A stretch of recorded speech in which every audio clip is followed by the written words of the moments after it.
Hello दोस्तों, मैं Dinesh Bimlesh physics classes में आपका स्वागत करता हूं। आज हम लोग पढ़ेंगे संयोजी इलेक्ट्रॉन तथा संयोजकता के बारे में। यह देखिए, यह उसका दूसरा पार्ट है, क्योंकि हम पहले पार्ट में हम लोग 10 तक जान चुके थे, संयोजी इलेक्ट्रॉन तथा संयोजकता निकाल चुके थे। अब देखिए, हम 11 नंबर से शुरू करेंगे। तो देखिए, 11 नंबर पे जो हमारा आता है, पहले यह बना ले। जो हमारा यह कोष है KLMN, यह क्या है? यह कोष है। इन कोषों में क्या कोषों में इलेक्ट्रॉन भरे जाते हैं, हम जानते हैं। अब देखिए, इसके पहले हम जान चुके हैं, इसके पहले क्या जान चुके हैं कि जो संयोजी इलेक्ट्रॉन क्या चीज होता है कि किसी भी परमाणु के बाह्यतम कोष में उपस्थित इलेक्ट्रॉन संयोजी इलेक्ट्रॉन कहलाता है। तो हम पहले लेक्चर की में देख चुके हैं। पहले लेक्चर देखने के बाद ही इसको स्टार्ट कीजिएगा। तो देखिए, जो इसके पास 11 वाला जो आता है, 11 नंबर पे जो हमारा आता है, 11 नंबर पे होता है हमारा सोडियम। 11 नंबर पे आता है सोडियम। सोडियम को Na से प्रदर्शित करते हैं।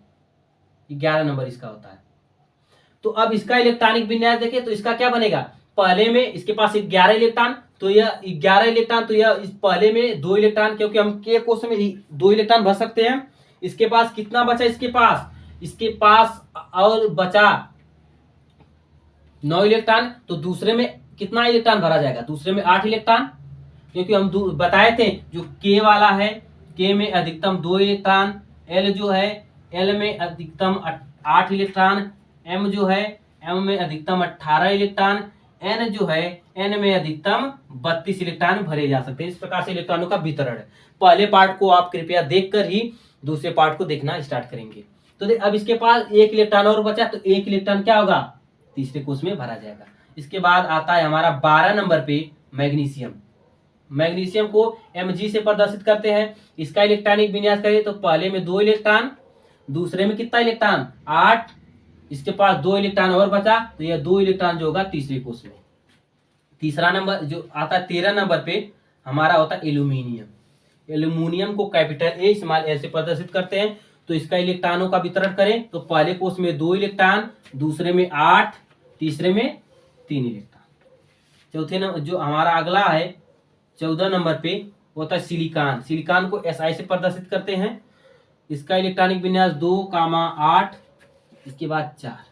15 नंबर पे जो आता है, 15 नंबर पे होता है फास्फोरस। 15 नंबर पे जो होता है हमारा फास्फोरस होता है। तो फास्फोरस जो है, फास्फोरस का अगर इलेक्ट्रॉनिक विन्यास करें तो 2, दूसरे कोष में 8 इलेक्ट्रॉन, 5 इलेक्ट्रॉन और बचा, तो यह 5 इलेक्ट्रॉन जो होगा वह तीसरे कोष में भरा जाएगा। 16 नंबर पे जो हमारा आता है वो होता है सल्फर। 16 नंबर पे सल्फर। सल्फर का इलेक्ट्रॉनिक विन्यास करेंगे तो 2,8, दूसरे कोष में 8, तीसरे कोष में 6। 17 नंबर पे आता है एल्यूमिनियम, 17 नंबर पे आता है क्लोरीन। 17 नंबर पे क्या होता है? क्लोरीन। क्लोरीन को कैपिटल C स्मॉल ए से प्रदर्शित करते हैं। तो इसका इलेक्ट्रॉनिक विन्यास पहले कोष में 2 इलेक्ट्रॉन भरा जाएगा, दूसरे कोष में 8, तीसरे कोष में 7। 18 नंबर पे जो हमारा आता है होता है आर्गन। आर्गन को कैपिटल ए स्मॉल आर से प्रदर्शित करते हैं। इसका इलेक्ट्रॉनिक विन्यास 2,8, 8। 19 नंबर पे आता है पोटेशियम। पोटेशियम को कैपिटल के से प्रदर्शित करते हैं। इसका इलेक्ट्रॉनिक विन्यास बनेगा 2,8, 2,8,8, 1। ये देखिए, यह एक, अब इसमें अधिकतम इलेक्ट्रॉन हम कितना भर सकते हैं? 18। लेकिन अभी फिलहाल में कितना, यह 1 इलेक्ट्रॉन किसमें जाएगा? 1 इलेक्ट्रॉन भरा जाएगा अगले कोष में। क्यों? क्योंकि अब यह हम पढ़ा चुके हैं। ये इलेक्ट्रॉनिक विन्यास जब बता रहे थे, इसको हम अच्छी तरीके से बता चुके हैं। 12 नंबर पे आता है कैल्शियम। इसका इलेक्ट्रॉनिक विन्यास करेंगे 2,8, 8, 2। इस प्रकार से इसका इलेक्ट्रॉनिक विन्यास। अब देखिए, संयोजी इलेक्ट्रॉन क्या बताया कि किसी भी परमाणु के बाह्यतम कोष में उपस्थित इलेक्ट्रॉनों की जो इलेक्ट्रॉन जो होते हैं उसकी संयोजी इलेक्ट्रॉन, वह क्या कहलाते हैं? संयोजी इलेक्ट्रॉन कहलाते हैं। तो इसकी अगर देखें सोडियम की संयोजी इलेक्ट्रॉन की बात करें तो इसका बाह्यतम कोष कौन है? M। अब M कोष में कितने इलेक्ट्रॉन? सोडियम के 1 इलेक्ट्रॉन। तो अर्थात इसका जो संयोजी इलेक्ट्रॉन कितना हो जाएगा? 1 हो जाएगा। मैग्नीशियम का है, मैग्नीशियम का संयोजी इलेक्ट्रॉन कितना? 2। अब इसके बाद जो आता है क्लोरीन, जो हमारा एल्यूमिनियम है, एल्यूमिनियम का जो संयोजी इलेक्ट्रॉन कितना हो जाएगा 3। इसी प्रकार से जो हमारा सिलिकॉन है, सिलिकॉन का जो संयोजी इलेक्ट्रॉन कितना हो जाएगा 4। इसी प्रकार से हम कह सकते हैं कि जो बाह्यतम कोश में उपस्थित इलेक्ट्रॉन जो होते हैं वही उस तत्व का संयोजी इलेक्ट्रॉन कहलाते हैं, अर्थात जो भी बाह्यतम कोश में इलेक्ट्रॉन पाए जाएंगे वह उसका संयोजी इलेक्ट्रॉन कहलाएगा। ठीक, अब इसकी संयोजकता की बारे में बात करें तो संयोजकता अब इन सभी का निकाल लें।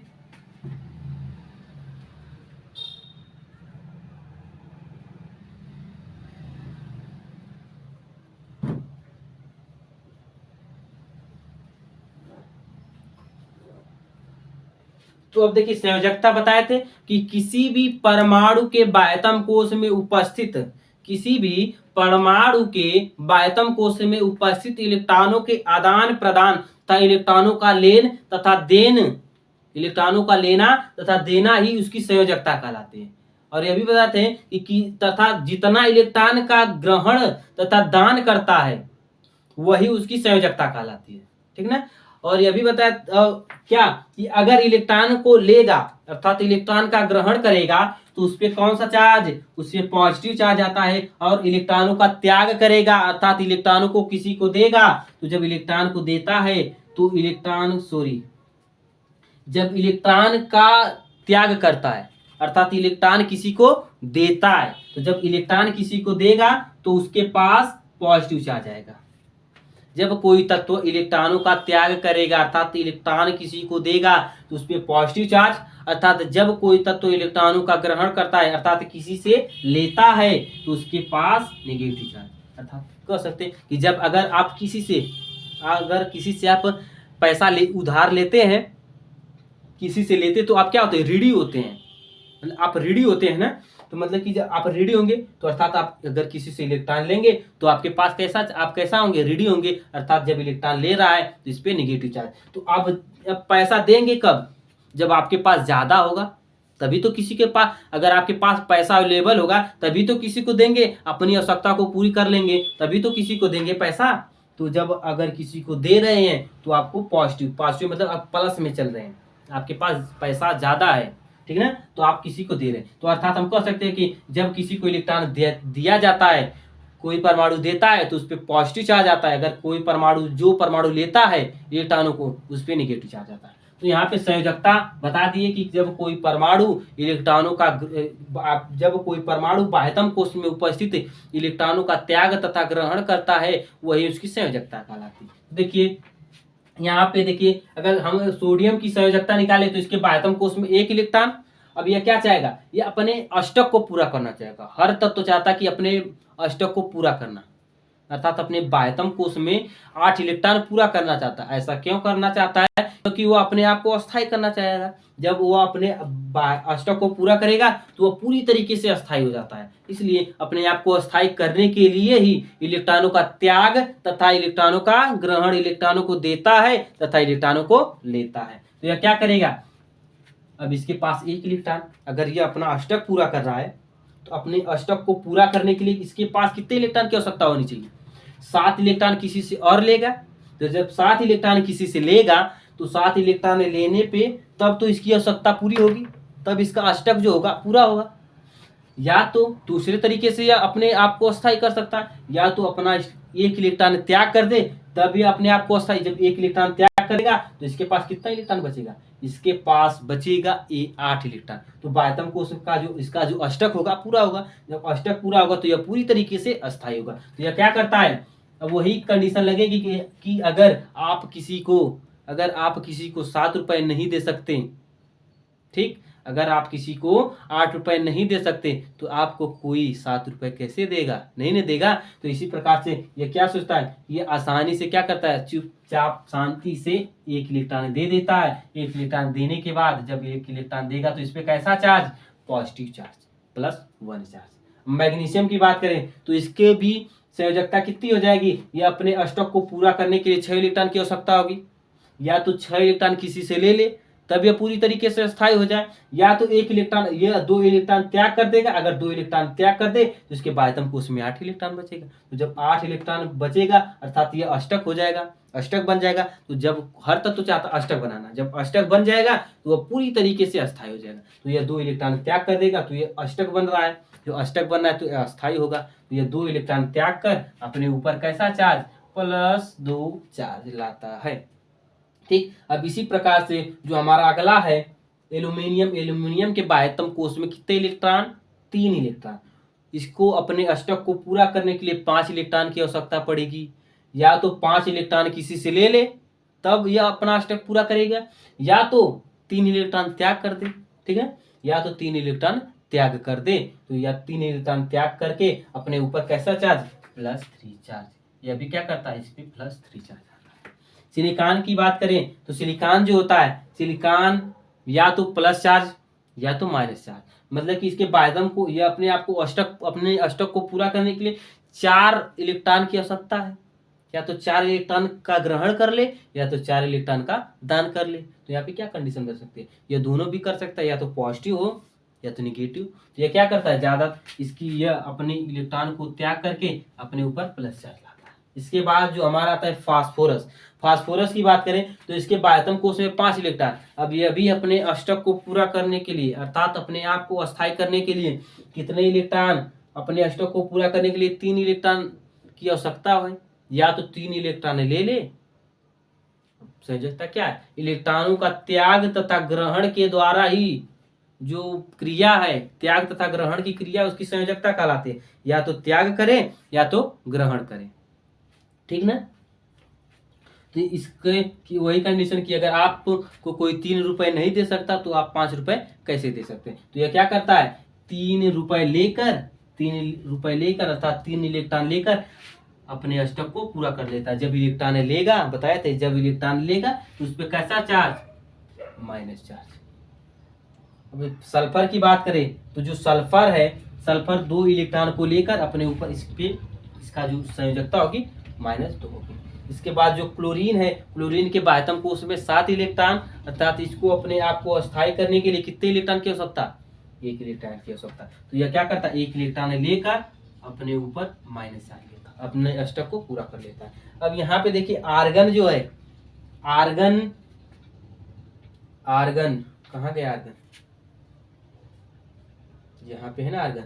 तो आर्गन के बाह्यतम कोश में कितने इलेक्ट्रॉन, यह जो है यह 1 इलेक्ट्रॉन किसका है, सोडियम का है, यह 2 इलेक्ट्रॉन कैल्शियम का है। तो आर्गन के बाह्यतम कोश में 8 इलेक्ट्रॉन, अर्थात आर्गन का अष्टक पूरी तरीके से भरा हुआ है। आर्गन जो है पूरी तरीके से अस्थायी है। तो जब पूरी तरीके से अस्थायी है तो यह क्या करेगा, किसी से जुड़ना चाहेगा, किसी के से सहयोग मांगेगा नहीं ना। तो जब किसी के साथ सहयोग नहीं मांगेगा अर्थात किसी के साथ क्रिया नहीं करना चाहेगा।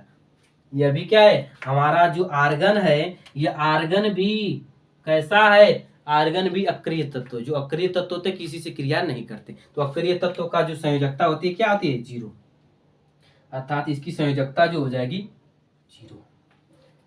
पोटेशियम की बात करें, पोटेशियम 19 नंबर पे, इसके बाह्यतम कोश में 1 इलेक्ट्रॉन। अब यह भी क्या चाहेगा, यह अपने आप को अस्थायी करने के लिए या तो 7 इलेक्ट्रॉन किसी से ले ले या तो 1 इलेक्ट्रॉन दे दे। तो 7 इलेक्ट्रॉन तो लेना किसी से बहुत ही भारी चीज है। यह क्या करता है, यह आसानी से अपना 1 इलेक्ट्रॉन त्याग करके अपने ऊपर +1 चार्ज ले लेता है। इसके बाद जो हमारा आता है कैल्शियम, कैल्शियम की बात करें तो जो हमारा कैल्शियम है, कैल्शियम के बाह्यतम कोश में 2 इलेक्ट्रॉन, अर्थात इसको अपने अष्टक को पूरा करने के लिए 6 इलेक्ट्रॉन की आवश्यकता होगी, तब इसकी अष्टक पूरा हो जाए। या तो 2 इलेक्ट्रॉन त्याग कर दे तब इसका अष्टक पूरा हो जाएगा। तो 6 इलेक्ट्रॉन लेना तो बहुत ही कठिन चीज है। तो इसका तो यह सोचता है कि अगर 6 इलेक्ट्रॉन लेंगे तो कोई देगा ही नहीं, अगर लेंगे भी तो बहुत ज़्यादा ऊर्जा देनी पड़ेगी जो कि संभव नहीं है। तो यह क्या चाहता है, यह सोचता है कि क्यों ना मैं अपना 2 इलेक्ट्रॉन त्याग कर दूं, अपना 2 इलेक्ट्रॉन त्याग करके अपने आप को अस्थायी कर लूं। तो यह क्या करता है, यह 2 इलेक्ट्रॉन त्याग कर देता है, 2 इलेक्ट्रॉन त्याग करके अपने ऊपर +2 चार्ज लाता है। उम्मीद है आप लोगों को समझ में आया होगा। अगर समझ में आया है तो कमेंट सेक्शन में मक्खन लिखना ना भूलें। धन्यवाद। Thank you.